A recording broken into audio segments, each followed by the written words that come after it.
Bonjour et bienvenue, je suis le professeur Khalid de OmniSchool. La dynamique comportementale est un ensemble d'éléments ou de concepts qui permettent de nous faire comprendre la façon dont les individus se comportent selon les différentes situations dans lesquelles ils se trouvent. Les éléments qui rentrent en jeu dans cette dynamique sont l'objectif, l'état ressource ou l'état interne, la communication, les croyances et les valeurs.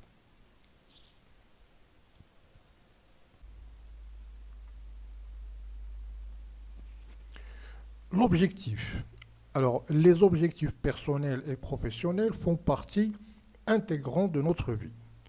Mais leur réussite, elle va dépendre d'un certain nombre de points très importants. Premièrement, notre objectif doit être précis. On doit pouvoir l'affiner au maximum. Deuxièmement, il doit être raisonnable ou accessible, donc ne pas se fixer des objectifs insurmontables et qui dépassent parfois nos capacités. Troisièmement, il doit être étudié, c'est-à-dire on doit prendre en charge, prendre en compte tous les obstacles et les solutions adéquates. Quatrièmement, décomposable en petites phases accessibles, de telle sorte que la réussite d'une phase vous donne accès à la suivante, etc. Et puis, il doit être en accord avec ce qui est important pour nous. Pour que l'objectif soit atteignable et pour augmenter les chances de réussite, il faut qu'il soit en accord avec nos valeurs, car ce sont nos valeurs qui définissent notre personnalité. Elles définissent ce qui est bien et ce qui est mal pour nous. L'état interne. Un état interne correspond à la réaction émotionnelle engendrée par notre lecture de la réalité qui nous entoure. Naturellement, nos réactions émotionnelles sont inconscientes et spontanées, mais, et heureusement, la PNL nous permet d'adapter nos états internes à la situation pour se donner la possibilité d'atteindre nos objectifs grâce à des techniques comme l'ancrage par exemple.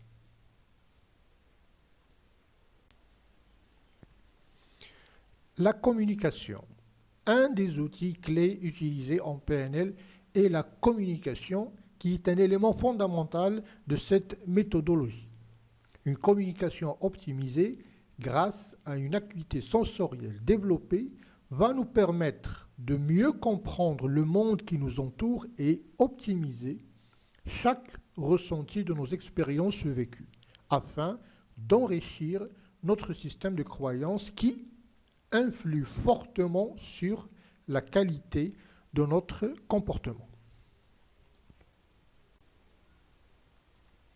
Les croyances. Notre système de croyances, on peut le représenter comme une sorte de base de données enregistrée dans notre cerveau et qui attribue à chaque élément ou situation rencontrée dans notre vie une mention vrai ou faux. Nos croyances sur nous-mêmes et sur ce qui est possible dans le monde qui nous entoure influencent considérablement notre efficacité quotidienne. Des croyances facilitantes nous aident à identifier et tirer le meilleur parti des opportunités potentielles, alors que des croyances limitantes nous focalisent sur le danger et peuvent nous emprisonner dans de vieilles stratégies de survie. Heureusement, notre système de croyances peut être actualisé et complètement transformé par le développement de notre communication interne et externe, ainsi que l'identification de l'intention positive derrière chaque comportement. Les valeurs et les critères. Notre système de valeurs est en quelque sorte une pile dans laquelle sont classées toutes les choses et concepts qui sont importants pour nous. Liberté, humanité, altruisme, la tolérance, la justice, etc. Il en existe à peu près 211 valeurs. Les valeurs ainsi que les croyances associées déterminent comment des communications seront interprétées et le sens que l'on donnera aux événements.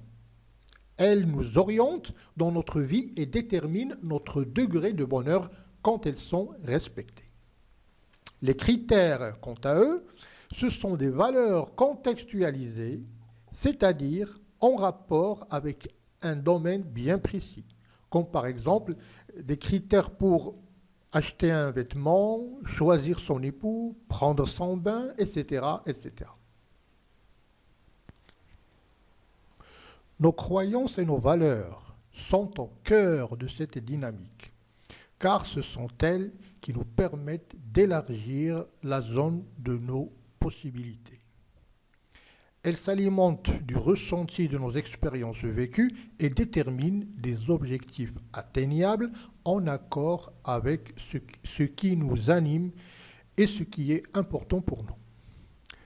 Appelez l'état interne adapté, qui nous permet d'atteindre rapidement et facilement nos objectifs, car une expérience réussie au sein de notre cerveau est automatiquement ou elle a plus de chances d'être réussie réellement. Une communication optimisée par une acuité sensorielle développée va nous permettre d'enrichir nos croyances qui sont un levier essentiel du développement personnel et l'élargissement de la zone des possibles. Les contraintes, ce sont les ennemis, en quelque sorte, ou les limites de votre projet et qui vont délimiter votre champ de possibilités. L'enrichissement permanent de notre système de croyances à travers une communication optimisée. Le choix d'une orientation personnelle et professionnelle en accord avec nos valeurs et nos convictions. Apprendre à gérer nos états émotionnels et les adapter à chaque situation vont permettre à chacun de nous de mobiliser toutes les forces de notre conscient et inconscient dans le but d'atteindre nos objectifs et réussir notre vie personnelle et professionnelle.